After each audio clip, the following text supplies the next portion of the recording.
Vai conversar agora com a jornalista e cientista política Liliane Ventura. Entre outros assuntos, a gente vai falar sobre o desafio da cobertura política em tempos atuais. Liliane Ventura é conhecida do grande público, sobretudo pela sua passagem pelo SBT. Liliane, muito bom tê-la aqui conosco. A gente agradece a disponibilidade de falar com a gente. Desejo um ótimo dia para você. Eu queria começar essa entrevista justamente pedindo para você fazer o que eu fiz de forma bem rápida, que é um resumo da sua carreira, da sua trajetória no jornalismo. Você é uma colega jornalista. Como é que surgiu a sua carreira e, sobretudo, dentro da sua carreira, o interesse pela cobertura dos bastidores do mundo da política, que a gente sabe é algo que consome muito do profissional porque é extremamente dinâmico também. As coisas mudam num piscar de olhos. Como é que foi isso para você? Como é que foi, tem sido sua trajetória como jornalista e, sobretudo, a partir do momento que decidiu ingressar na cobertura política, nos bastidores do mundo da política? Um ótimo dia para você.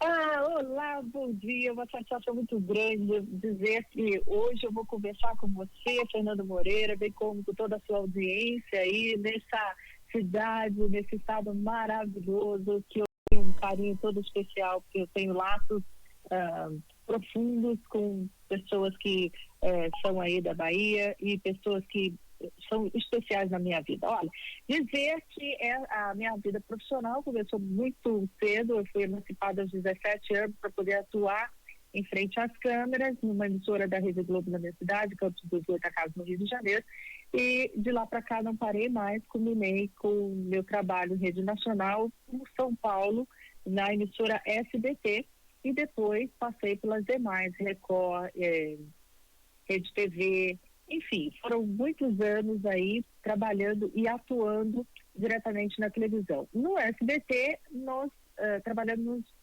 entrei, né, trabalhando no Aqui Agora, que era um policial, uma revista policial, porque na verdade a gente tratava de vários assuntos, e depois fazendo os principais telejornais lá, Jornal do TJ Brasil, trabalhei com o Boris, Casoy, pessoas que vocês bem conhecem aí, nomes expressivos do jornalismo nacional. Muito bem. Dito isso, você sabe que o jornalista ele está preparado para atuar em todas as frentes do fronte. Mas, sobretudo, neste momento, nós estamos vivendo uma situação, eu diria, atípica, em que todos os olhares, né, estão voltados para as questões de Brasília. E não é diferente com Liliane Ventura também, né? Eu ingressei, eu sempre acompanhava a coluna política, mas tinha muita simpatia por outras questões. Eu adoro falar de comportamento e hoje o que eu trato é do comportamento dos políticos, das ações políticas. Então, eu espero que a gente possa, logo ali na frente, no horizonte, poder voltar a falar de coisas mais amenas, porque tem sido quase que pautas indigestivas os assuntos que a gente traz, mas são importantes, relevantes, para que possamos seguir em frente com o nosso Brasil em ordem. Se eu pude resumir, eu fico à vontade para mais perguntas. Pois e a gente vive um momento, né, muito complicado, um momento de pandemia, em que muitas vezes o noticiário político se confunde com o noticiário da própria pandemia, né? Que análise você faz desse período que a gente está vivendo, sobretudo na cobertura política dada ao governo Bolsonaro? Quem viveu outras coberturas de outros mandados de presidentes da República, como é que você vê esse momento atual e como que a imprensa trata esta cobertura na sua visão? Muito triste, porque nós temos um inimigo invisível que é fato, está entre nós, devemos cuidar e a gente está aprendendo a como se defender dele ainda, né? Usa máscara, usa uma máscara, usa duas máscaras, não precisa usar máscara, você está imunizado, não precisa mais ter tanto cuidado. Enfim, nós estamos aprendendo com os erros, porque o mundo está vivendo essa situação, né? Agora, sobretudo, o que me deixa mais estarrecida é o uso político nesse sentido, porque essa é uma crise sanitária, ela não deveria ser uma crise política, e a gente não sabe onde ela começa e onde ela termina, essas duas situações. Veja, tudo que vem e advém do presidente da República já é condenado, já é recriminado e a gente não consegue avançar. Ainda que muitas pessoas tenham tido experiências, boas experiências, no apontamento e na fala do presidente, hoje é inclusive a gente proibido de falar. Isso é o começo do fim, porque, sobretudo, a gente que trabalha com comunicação, nós que somos jornalistas, a gente esperava poder dar voz e vez a todas as vertentes. É assim que eu entendo, mas não tem comprovação científica. Isso não é Liliane Ventura falando, que tem hoje uma grande simpatia e vê no presidente da República alguém que me representa, no sentido dos valores, das questões que eu vejo que o esgarçamento da corda não se deu pelo executivo, mas pelos outros poderes.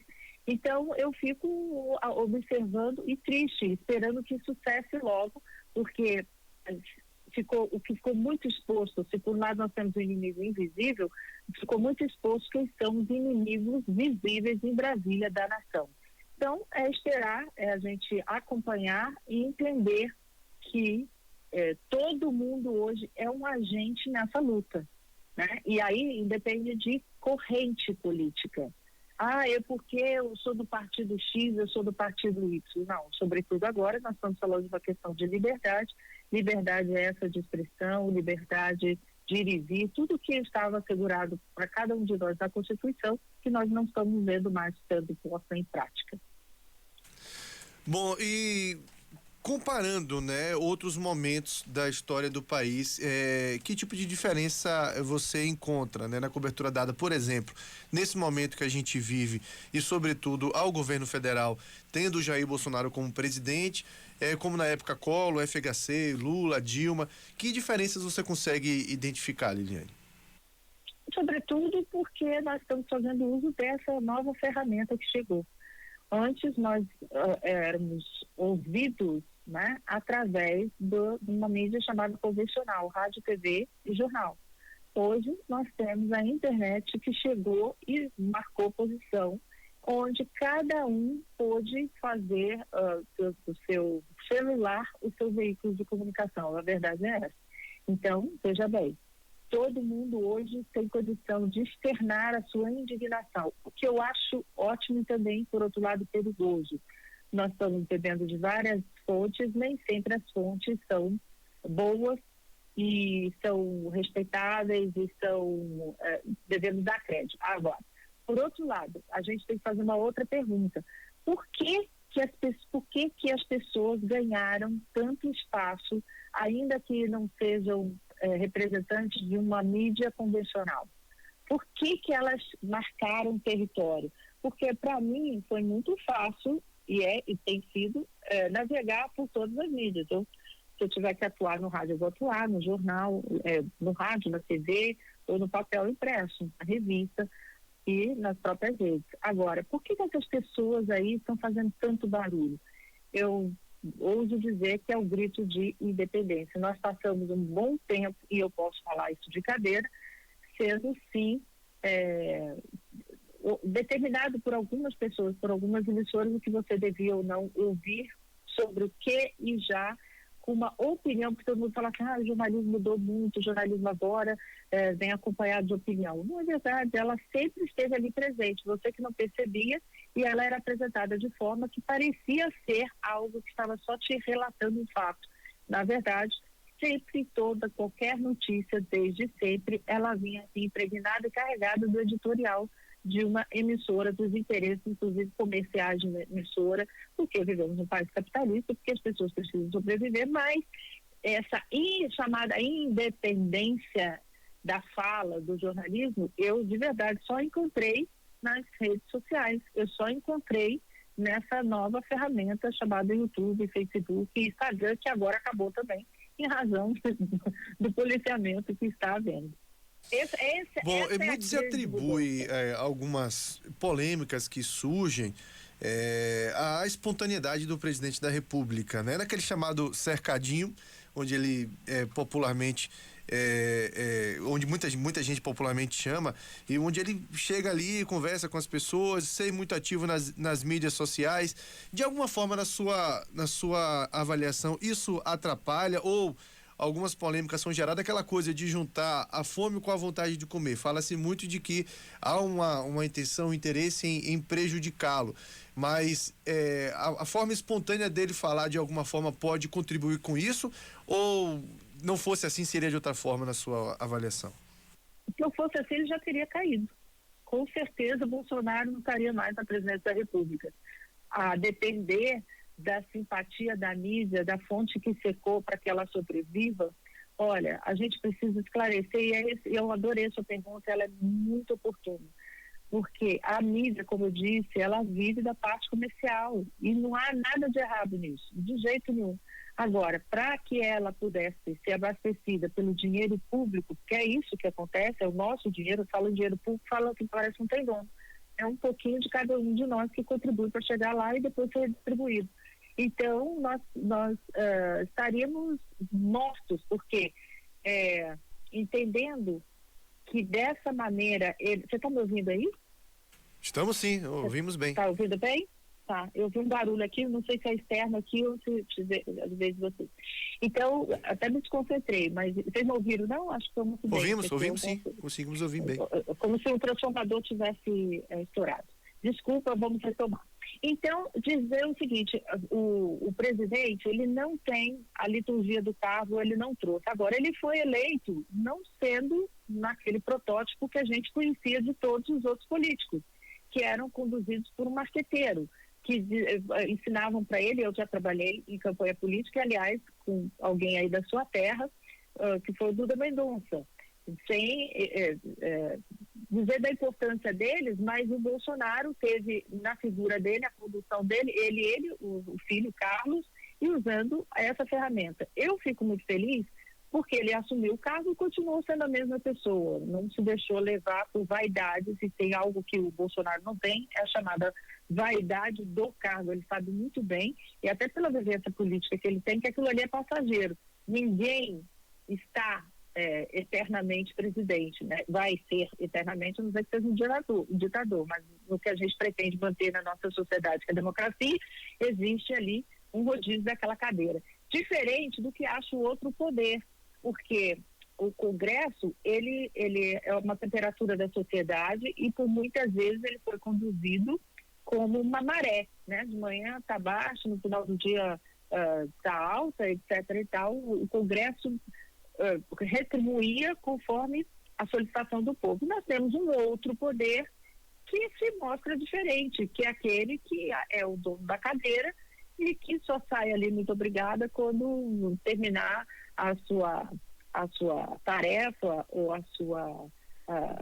quando a sua idade chegar avançada. Então, essa garantia da cadeira faz com que o poder, né, se sinta mais importante do que o outro, que mostra, inclusive, que é capaz de romper com algumas situações que a gente não está gostando de ver e avançar, inclusive, sobre as demais casas do legislativo, que nós estamos vendo, sim, no STF muitas vezes legislar, e sobre o executivo, pedindo também as ações do governo, como foi o caso do Bolsonaro na indicação do seu superintendente da Polícia Federal, que era prerrogativa do presidente, não do Bolsonaro só não, do presidente da República. Então, por essa razão, eu vejo que o Bolsonaro, em se mantendo fiel àqueles que o elegeram, que foi dessa maneira que ele fez a sua campanha, ele não mudou nada. O cercadinho é, na verdade, a presença física daqueles que ele sempre conversa a todo momento, e até gostaria de conversar mais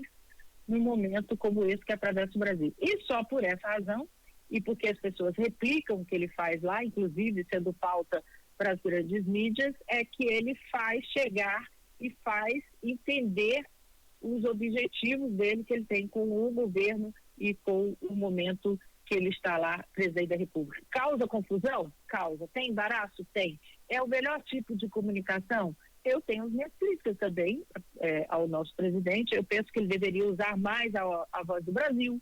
Eu penso que ele deveria usar mais a mídia nacional, que ele também tem por direito, mas ele não se sente à vontade. E é assim que ele chegou até lá e é assim que eu respeito. Estamos conversando com a colega jornalista, cientista política também, Liliane Ventura, muito conhecida por sua cobertura acerca dos bastidores do mundo da política. Bom, a gente está vivendo, Liliane, um momento de CPI também, né? CPI, que para quem cobre os bastidores da política é um terreno muito fértil também para se analisar, porque, afinal de contas, é uma comissão parlamentar de inquérito que é conduzida também por políticos. De que forma você analisa a CPI e os rumos que ela tem tomado? Muito triste. Primeiro que é dinheiro público, tempo desperdiçado. Olha, CPI é um instrumento, uma ferramenta poderosíssima, importantíssima, que está sendo usado de forma vulgar e a gente tem acompanhado aí sem trazer os resultados. Por que eu posso afirmar isso? Porque nós sabemos muito bem que na condução dessa CPI tem pessoas que mais devem satisfação do que deveriam estar lá inquirindo outras. Esse é o primeiro ponto. O segundo ponto, o que você, aí meu nobre amigo, colega jornalista Fernando Moreira, se sair às ruas ou se abrir uma enquete aí perguntando a população, ela diria nesse momento a expectativa com a CPI. Ainda que pudesse ser investigado o Poder Executivo, o Poder Legislativo, os próprios pares lá, a gente quer saber para onde foi a verba do governo federal, que de novo é o nosso dinheiro. E coincidentemente ou não, né, com a parentela daqueles que estão conduzindo lá a CPI, que blindaram os seus. A leitura é essa. Não precisa ser expert no assunto, né? O que a gente precisa ter, e o brasileiro tem, independente se ele tem curso superior ou não, o grau de instrução dele, mas se é uma pessoa que produz, trabalha e convive em sociedade, é a gente entender que o dinheiro que sai, ele tem um destino, e a gente quer saber para onde foi, e por quê e como foi usado. E que a gente sabe que no meio do caminho ele não chegou ao destino final. Então, quando eu ouço lá as bravatas do presidente genocida, eu me arrepio, porque eu falo, peraí, quem é que não contribuiu para o sucesso no atendimento à população, que não é um pedido, né? É uma obrigação deles fazer chegar o dinheiro, porque é nosso dinheiro. Eu reafirmo isso a todo momento, porque eu fico muito indignada. Eles tratam o povo, e aí eu sei que, como aqui também tem, nós temos situações que a gente fica lastimando, porque a saúde não é agora que nós estamos vivendo esse caos na saúde, no atendimento por razão de uma pandemia, não. Nós estamos tendo o caos, ou já passamos por ele, né? Agora eu acho que menos, pelo enfrentamento ao vírus, né? A gente não sabia como lidar com ele. Agora, alguém vai afirmar que a nossa saúde sempre foi boa? Sempre foi ruim, sempre o dinheiro ficou no meio do caminho. Nos postos de saúde, para quem tem um pouquinho de sensibilidade de olhar para as periferias, para olhar para o nosso povo sofrido, que ele é um número de identidade, mas ninguém enxerga dele um pai, uma mãe, um ser humano como nós, que sente dor, que precisa de atendimento médico e que precisa de socorro, que não pode ficar esperando por uma radiografia, por um exame, né, seja ele qual for, de qual natureza for, 2, 3 meses. Então, assim, sempre aconteceu isso. E se a CPI serviu o lado bom para expor, é exatamente esses políticos que não têm compromisso nenhum de trazer à luz para cada um de nós o destino dessa verba que foi, de novo, liberada pelo presidente. E é só por isso que eu, de novo, também fico acompanhando, e não é que eu seja bolsonarista, não sou isso nenhuma. Eu sou brasileira e eu faço perguntas, e é onde eu encontro mais respostas é hoje no Executivo. Não é nem no Legislativo e nem no Judiciário. Aí a gente quer respostas rápidas, diretas e objetivas, como a vida tem que ser. E eu ia te perguntar justamente a respeito desta relação entre os poderes, né? O executivo, né? O presidente da República, enfim, com o seu chefe maior, o legislativo e o judiciário também, porque a gente vive algumas polêmicas envolvendo o STF. De que forma que você enxerga essa relação, né? Presidência da República, executivo, com a Câmara Federal, Senado e até o STF também. Volta e meia, essa relação entre os poderes é questionada, é colocada em pauta. Como é que você enxerga a relação do presidente da República ou da presidência da República com esses poderes?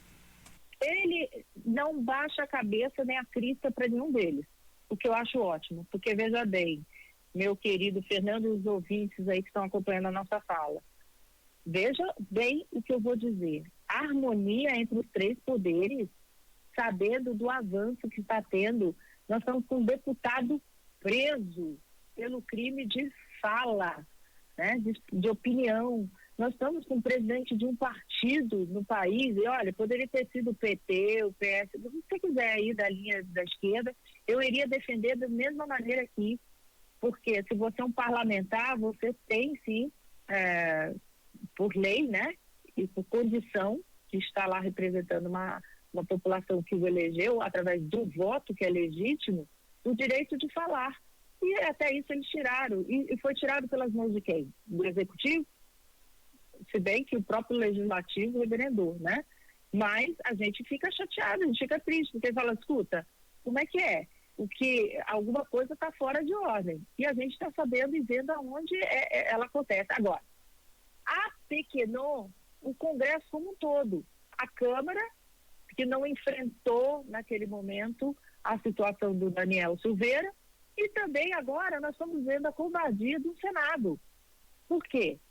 Queremos instituições fortes e harmônicas, mas a gente já sabe as pecinhas quais são, quem são, que ficam ali tumultuando para que a imagem do judiciário seja manchada, né? Está muito nebulosa, e também no próprio Congresso, onde já se viu o Pacheco receber, que é o presidente do Senado, que teria como atribuição fazer esse tipo, atender ao pedido da nação, não é do presidente, não. Foram 3 milhões de assinaturas conduzidas lá pedindo para que fosse posto na mesa e avaliado a questão do pedido de impeachment dos senadores. Por que não foi feito? Qual é o medo? Não tem aqui base, não tem base. Nós estamos vendo de novo eles legislando sobre várias questões, e aí a gente fica assistindo isso como se nós não soubéssemos ou não entendêssemos o que está acontecendo. É no mínimo chamar a gente de ignorante, é no mínimo subestimar a nossa inteligência.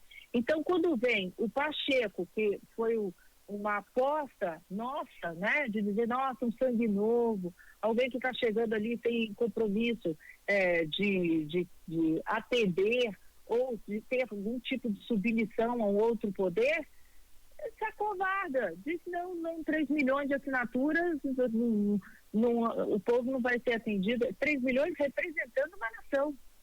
E vou te dizer mais, como é que a gente faz para ver um pedido, né, ver se ele tem legitimidade, um pedido de impeachment, quer seja do presidente da República ou de um outro membro lá de um outro poder? É quando você vê a questão política e também a questão do apoio popular. Quando eu saio às ruas, e vocês também, eu não fico ouvindo o impeachment do presidente, não. Eu vejo, ouço, né, reverberando pelos canais de imprensa. Canais esses que, curiosamente, são canais que estão aí sofrendo por uma falta de verba, que ficam dizendo que o governo é contra a imprensa, enquanto que, recentemente, nós ouvimos um pré-candidato aí dizendo que precisa regulamentar a imprensa e que assusta e arrepia a gente como um todo. Então, veja bem, alguma coisa está fora de ordem, está aí posto para quem quiser ver, e aí a gente precisa dizer o seguinte: se o povo grita, se a nação clama e o Congresso não ouve, tapa os ouvidos, né? Alguma coisa precisa ser feita. E o que precisa ser feito, Liliane? O povo se juntar, porque um graveto, meu querido, não tem força nenhuma. Você vai lá e quebra ele, parte ao meio. 2 gravetos ainda é possível, né? Agora, se você juntar vários gravetos, você pode impor a força que você quiser, mas você não consegue quebrá-lo. Então, eu imagino nessa figura de linguagem aí, nessa demonstração da própria natureza, dizer o seguinte: se você não está satisfeito com o que você está vendo, como eu não estou satisfeita, você precisa fazer parte desse povo que vai às ruas com ordem, com decência, se depredar, se destruir, dizer, eu não estou satisfeito. Como é que a gente diz isso? Colocando o nosso uniforme verde, azul, amarelo, as cores da nossa bandeira, e se fazendo presente pelas ruas da nossa nação. e agora que vai culminar no dia 7 aqui em São Paulo, na Avenida Paulista, e também por Brasília, ou qualquer localidade aí desse Brasilzão que você possa manifestar aí a sua insatisfação, porque não é possível que no Brasil democrático tenhamos na figura de um só tanto poder para inibir, coibir, prender, mandar calar ou falar quem quer que seja.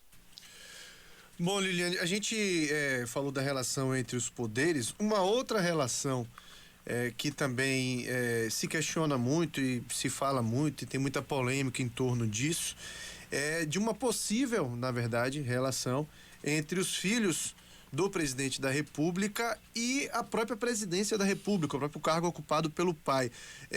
Você que acompanha esses bastidores, você nota isso de alguma forma acontecendo? Os filhos do Bolsonaro têm influência dentro do governo Bolsonaro de alguma forma?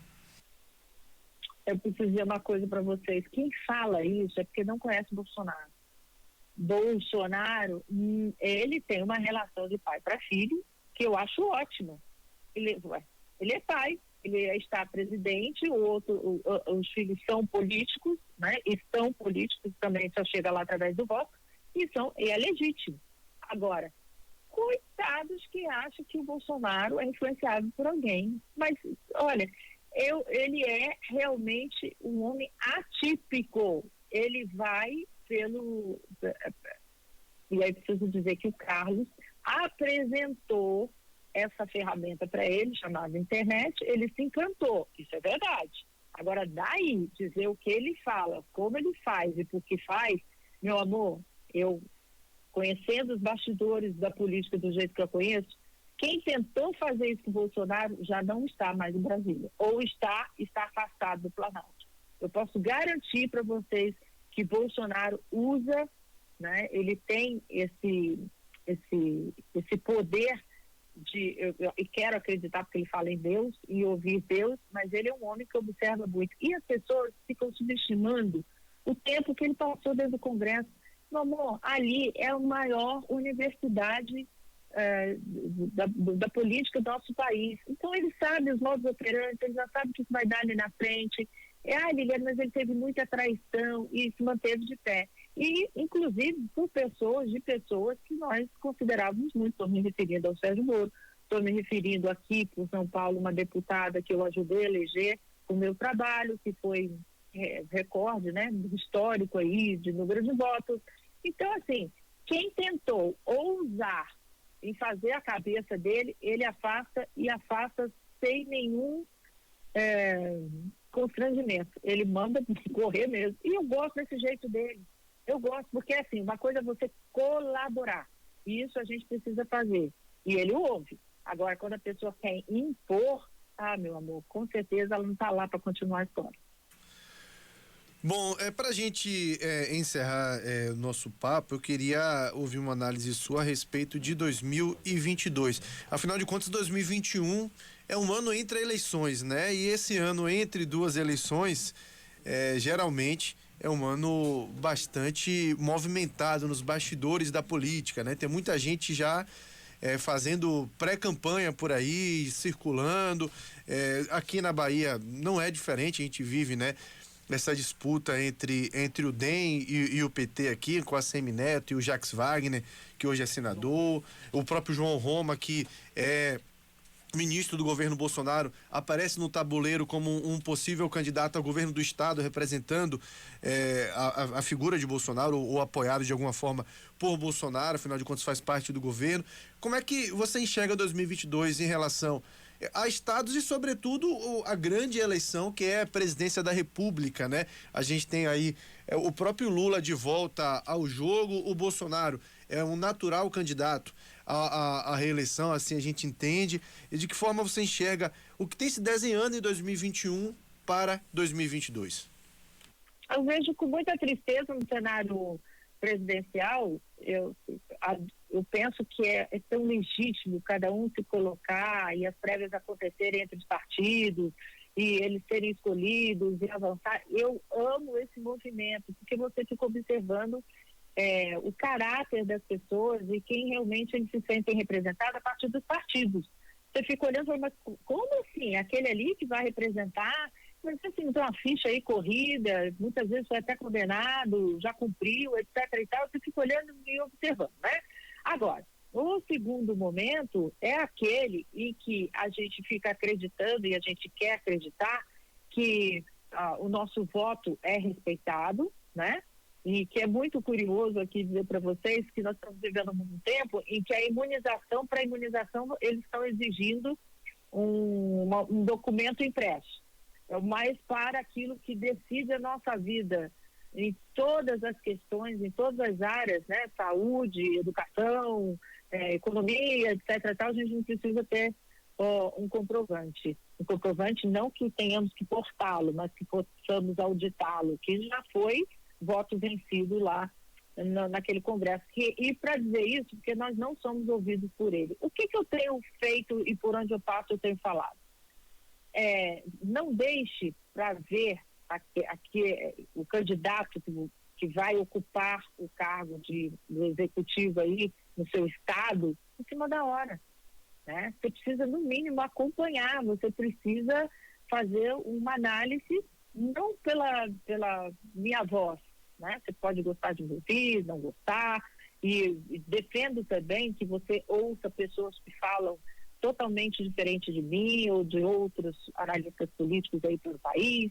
O contraditório é que tira a gente do lugar comum, né? E cabe a você decidir. Agora, eu vejo com muita tristeza, porque nós temos um suposto aí candidato que ele foi alçado a essa condição, está sendo graças a um poder que entendeu que não é bem assim que funciona, não. Ele tem várias questões aqui com a sociedade, mas a gente dá um jeitinho, e esse jeitinho foi dado na cara dura, e nós estamos vendo aí como é que tem sido. Agora, foi importante dizer que o povo acordou, o povo não é bobo, e a prova disso é que esse candidato não sai às ruas, e quando sai, o povo tem se manifestado, e é assim mesmo que tem que ser, dizendo, olha, nós não queremos, nós não estamos gostando. Agora, curiosamente, é um candidato que não pode sair às ruas, mas que, por outro lado, há aquela imprensa que está sedenta e necessitada do dinheiro público, alega que está aí à frente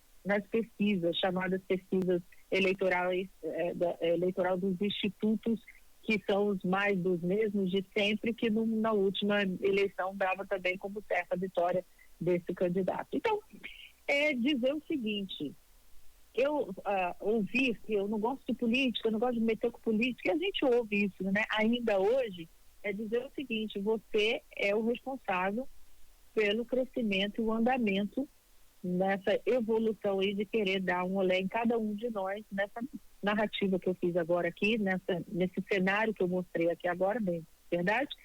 E que você possa tomar a sua decisão e influenciar, dizendo, não gosto de política, não. Isso é dentro de casa. A gente está numa emissora maravilhosa, falando para muita gente, mas cada um de nós é importante. Você precisa falar, você precisa conversar com seus filhos, porque eles crescem, porque eles vão enfrentar em algum momento essa responsabilidade eleitoral, que já não estão fazendo, e que isso seja uma conversa saudável, sem emoção, sem dizer que o seu é melhor do que o outro, mas apontando, né, com fatos e não com a bilis, né, esse momento político que a gente está vendo. Então, eu espero que a próxima eleição seja mais dura com aqueles que tentam passar a perna nos eleitores, sabe? Eu espero realmente que o povo daqui para frente continue se manifestando e colocando voz e vez por onde passa o Bolsonaro, por onde passa o Lula, que são os dois agora que nós temos aí, e que muitos ainda apostam numa terceira via. Eu acho que não há tempo, né, que o sonho desses aí vai ficar lá para trás, mas que possamos enfrentar de cabeça erguida e com muita responsabilidade, porque sim, colocar alguém lá que vá fazer e que já deu provas de que não tem nenhuma responsabilidade com dinheiro público, né, conduzido porque voltaria a atender os interesses daqueles que enriqueceram às custas de cada um de nós, é lamentável, um retrocesso, sobretudo porque nós temos a nossa volta para a gente provar exatamente tudo isso que eu estou falando, a própria Argentina, a própria Venezuela, são pessoas que têm a ideologia acima do atendimento à população, que é você aí que está me ouvindo,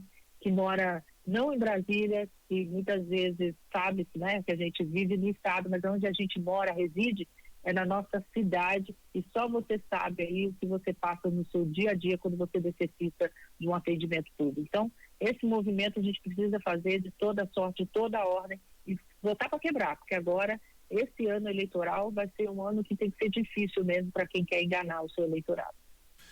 Liliane Ventura, colega, jornalista, cientista política, eu quero agradecer muito a sua presença aqui no nosso programa, sua participação aqui conosco, e até uma próxima oportunidade. Acho que não vai faltar assunto para a gente falar. Eu quero agradecer muito a sua disponibilidade. Um forte abraço.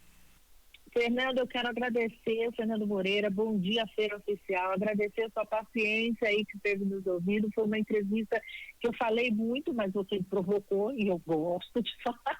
Sou apaixonada por política, e dizer para vocês aí que Deus abençoe a cada um, que possamos ver a nossa nação no lugar que ela merece estar, porque é um país maravilhoso, um povo aguerrido maravilhoso, com cidades e estados maravilhosos, como é o caso aí da Bahia. Um beijo grande para vocês, viu? Fiquem com Deus. Lembrando que todos os dias... Valeu, conversamos então com a Liliane